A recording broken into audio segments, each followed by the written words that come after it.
Assalamualaikum warahmatullahi wabarakatuh. Kembali lagi bersama saya Pandu Amerta. Kali ini saya akan meneruskan cerita yang berjudul Kawanku si Pemuja Pohon Belimbing. Cerita ini ditulis oleh Balakarsa.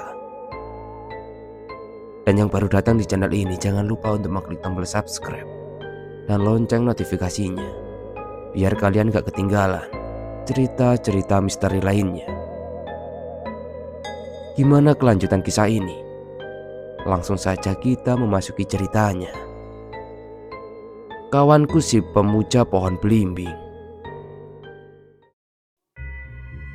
Maaf kalau judulnya sedikit gokil, tapi memang ceritanya tak kalah gokil seramnya. Ini mungkin cerita terana yang pernah saya saksikan sendiri. Bahkan terkesan saya masih tidak percaya kalau kawan saya bisa menyekutukan Tuhan yang kita percaya sendiri bayi ceprot.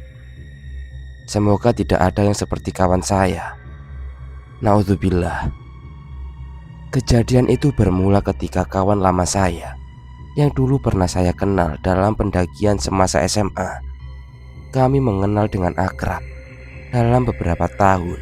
Sampai lulus SMA, ia memutuskan untuk melanjutkan studi di Persia. Sepertinya ia ke dataran Timur Tengah. Kami langsung tidak pernah saling berkomunikasi lagi. Entah, tapi mungkin karena kami sudah terpaut jauh akan jarak dan juga sibuk dengan kehidupan masing-masing. Kami tak pernah tahu dan menjadi asing. Sampai 5 tahun bergulir dengan cepat. Waktu bagaikan tanaman yang merambat dengan sangat subur. Kring. Dari gawe melambai, meminta untuk segera digenggam. Assalamualaikum Bal. Ucap salam seseorang dari seberang telepon, yang entah siapa, aku tidak mengenal suaranya. Waalaikumsalam. Siapa ya? Jawabku salam. Kulanjutkan dengan bertanya. Kamu lupa dengan kawan lamamu? Tanya balik. Iya, padaku. Maaf, kamu siapa? Tanyaku sopan balik padanya, karena memang aku tak mengenal siapa orang itu. Lalu, hei, aku Hamam. Masa iya kamu lupa dengan aku? Jawabnya padaku dengan tawa lepas. Seperkian detik aku sedikit berpikir dan mengingat sesuatu. Oh, kamu Tomam. Pangling aku sama suaramu. Jadi berat ya suaramu.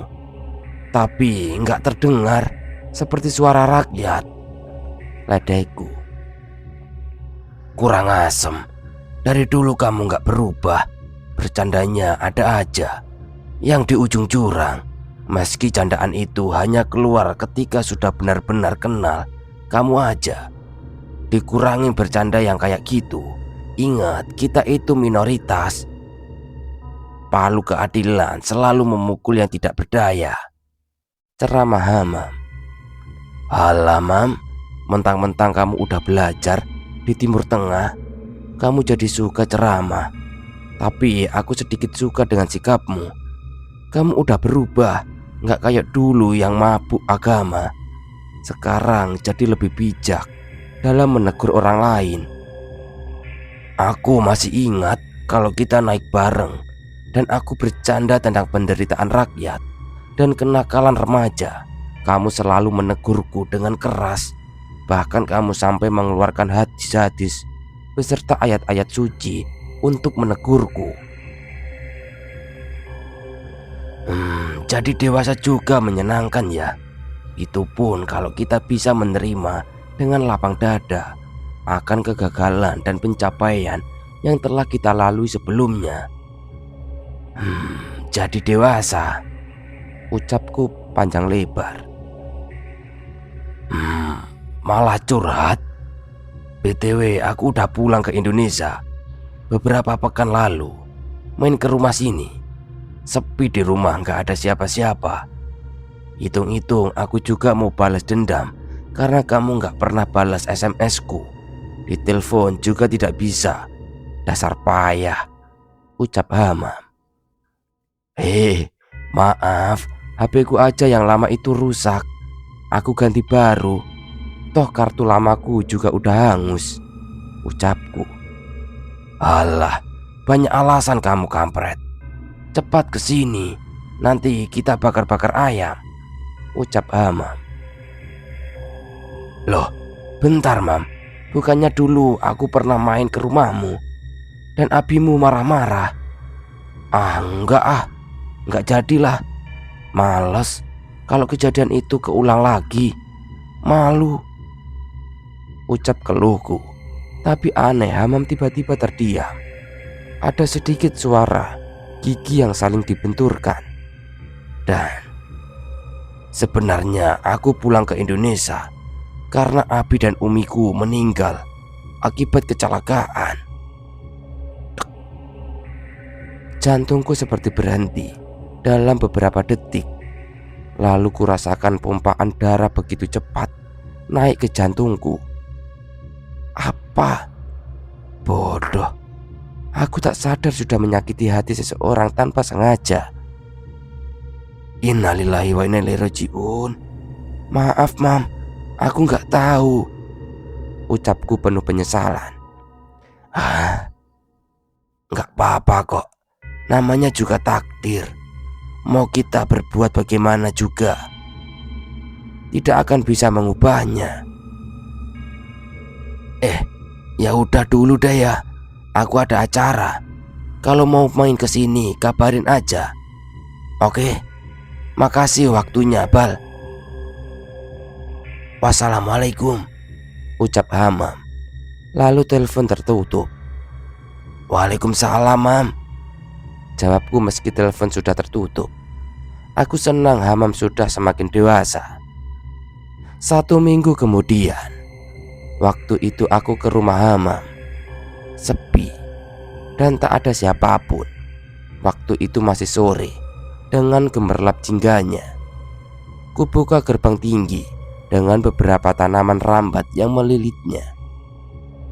Assalamualaikum, Mam, salamku. Namun tak ada sahutan. Kembali lagi aku mengucapkan salam. Bahkan sampai ketiga kalinya tak ada sama sekali jawaban. Sampai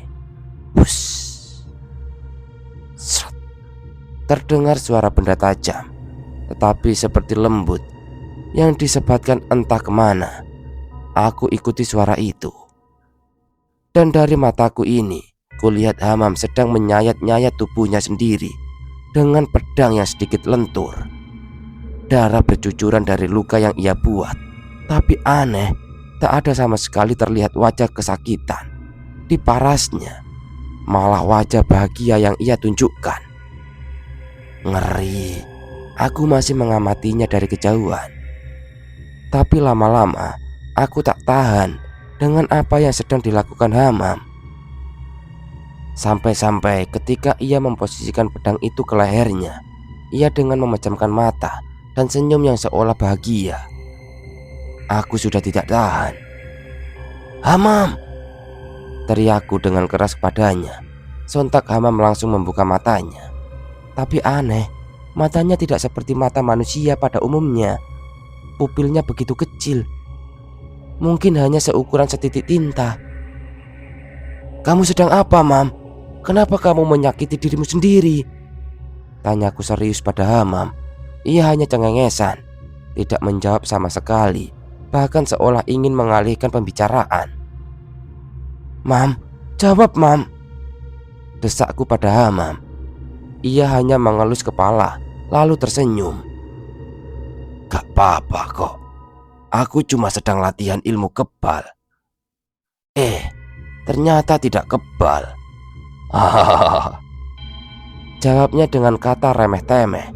Kemudian Hama memintaku menunggunya di ruang tamu.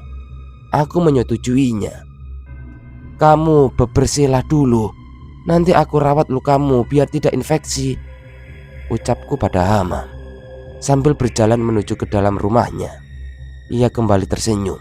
Langkahku sedikit terhenti sebentar, entah kenapa. Tapi aku menoleh.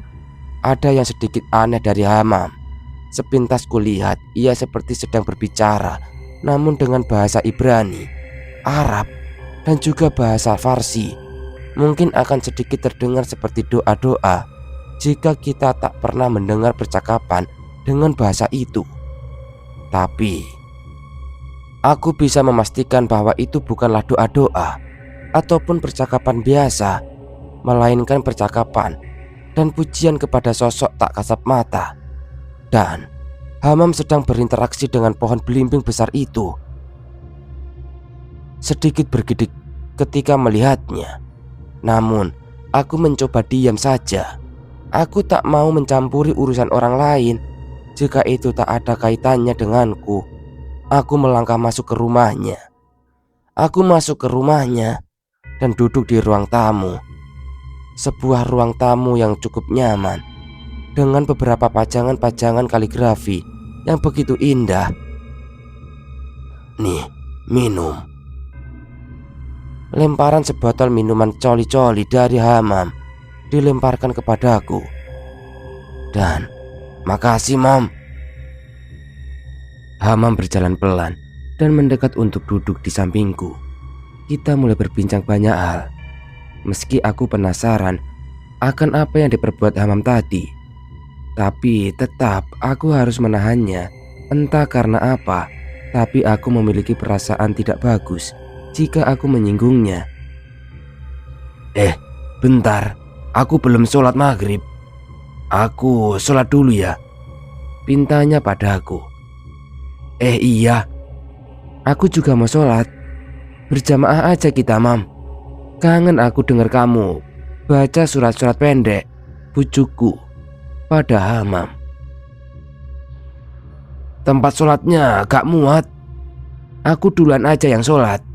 Kamu tunggu aja di sini.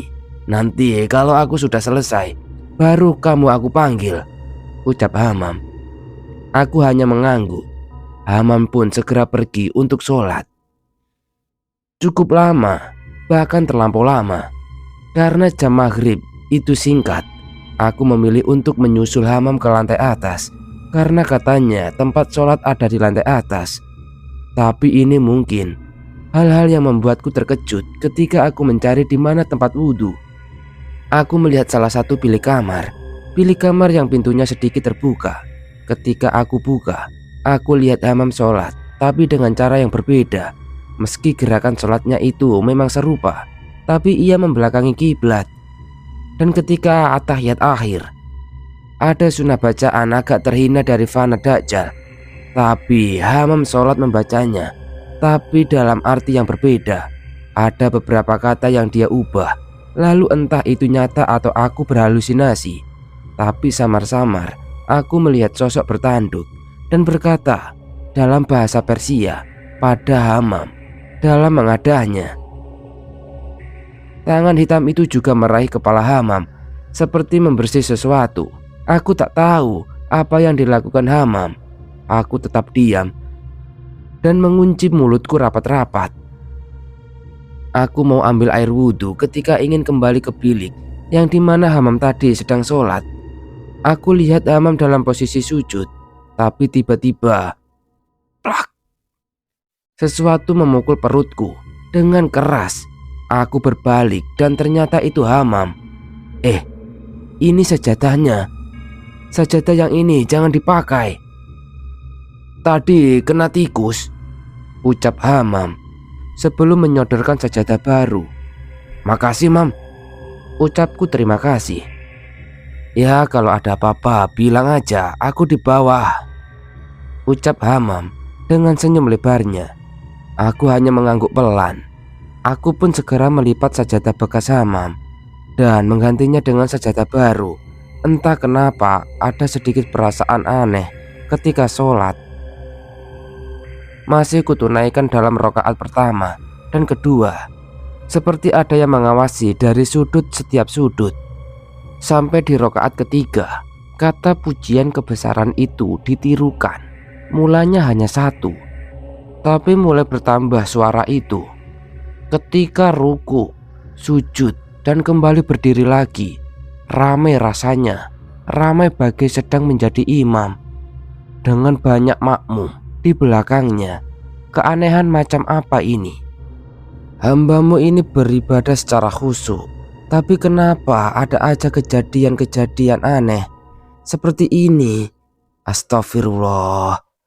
Baca istighfar tak henti-hentinya. Aku lantunkan dalam hati, supaya hati ini bisa sedikit menahan akan rasa penasaran. Ya, sebuah rasa penasaran. Sebenarnya di belakangku itu ada apa? Memasuki atahiyat akhir, ada yang sangat aneh bagiku. Dalam bacaan sunnah untuk meminta dijauhkan dari fitnah Dajjal, tapi di belakangku tidak mengikuti. Malah bacaan ini seolah mempunyai sosok Dajjal. Merinding rasanya sekujur tubuhku. Assalamualaikum warahmatullahi wabarakatuh. Masih merinding jika mengingatnya. Sampai sekarang dalam ucapan salam dan menoleh pertama, aku melihat banyak wujud yang memakai mukena, tapi wajahnya sama sekali tak terbentuk. Dalam salam dan menoleh kedua, jantungku dibuat terpacu dengan kencang. Kenapa bisa begitu? Tak hanya di depan mataku, sudah ada wujud bertanduk yang sedang menatapku tajam, serasa ingin mengulitiku. Segera aku kembali menghadap ke depan, sholawat dan zikir. Tapi suara di belakangku begitu ramai. Akan zikir atau sholawat juga. Tapi entah kenapa badanku serasa merinding ketika mendengarnya. Dalam arti kata dalam kata-kata mereka, akan ada sesuatu. Masa ia akan muncul dan memuliakanku, memuliakanmu? Tanah yang sempurna keinginan dan terkabul. Dengan begitu patuhkulah, karena ia adalah pemandumu. Masih tidak jauh. Suara itu seperti menderu dalam telinga, tapi aku harus tetap kuat. Bacaan istighfar tak henti-hentinya aku bacakan dan keraskan, sampai ada suara yang mengagetkanku. Ini udah Isya. Betah banget doanya. Mau minta jodoh ya? Ledek Hamam padaku. Ngaco kamu, Mam, balasku. Udah kamu, wudunya belum batal kan? Dilanjut Isya aja sekalian, biar tidak ada tanggungan, saran dari Hamam. Dan aku mengiyakan. Singkatnya, tak ada gangguan lagi. Selesai aku melaksanakan ibadahku, aku turun untuk mencari Hamam. Tapi kesana kemari aku tak menemukan batang hidungnya. Lalu terdengar lantunan ayat-ayat suci, terdengar merdu. Namun bukan kesan adem dan nyaman yang aku rasakan, tapi ada rasa was-was dan merinding. Aku ikuti di mana arah sumber suara itu berada, dan alangkah terkejutnya aku melihat pintu toilet yang lupa terkunci dan sedikit terbuka. Ketika aku mengintip, Hamam sedang membaca kitab suci di toilet dengan posisi berjongkok di atas jamban. Aku kebingungan, kenapa Hamam melakukan itu? Padahal ketika kita berjongkok dan menyebutkan nama Tuhan atau pujian saja dilarang. Kenapa Hamam malah membaca ayat suci di kamar mandi? Lampu-lampu mulai berkedip dan tiba-tiba semuanya gelap. Di dalam toilet, suara Hamam sudah berhenti, tapi berganti dengan suara yang sangat berat. Mendengar suaranya saja aku merasa hal yang berbahaya. Semacam merasa merinding yang luar biasa. Aku merinding. Tanpa pikir panjang aku memutuskan untuk pergi dari rumah Hamam secepat mungkin, dan aku putuskan untuk tidak lagi ke rumahnya. Beberapa bulan berlalu, aku hanya sesekali lewat depan rumah Hamam, dan ada cerita yang cukup mencengangkan dari beberapa orang tentang Hamam. Salah satunya adalah ketika Hamam berbicara dengan sesuatu yang tidak jelas, tapi di akhir obrolan itu selalu ia mencium pohon belimbing di rumahnya. Ada juga cerita dari orang yang katanya punya kelebihan. Orang itu berkata bahwa Hamam selalu dikelilingi oleh makhluk tak kasat mata, dan rumahnya adalah pohon belimbing itu. Sosok yang menemani Hamam bukan asli daerah ini, Tapi itu dari jauh dan dekat di akhir zaman. Entah kenapa cerita orang itu hanya saya anggap sebagai cerita, karena saya belum pernah berinteraksi dengan yang katanya pendamping Hamam. Pada akhirnya saya memutuskan untuk menjauhi Hamam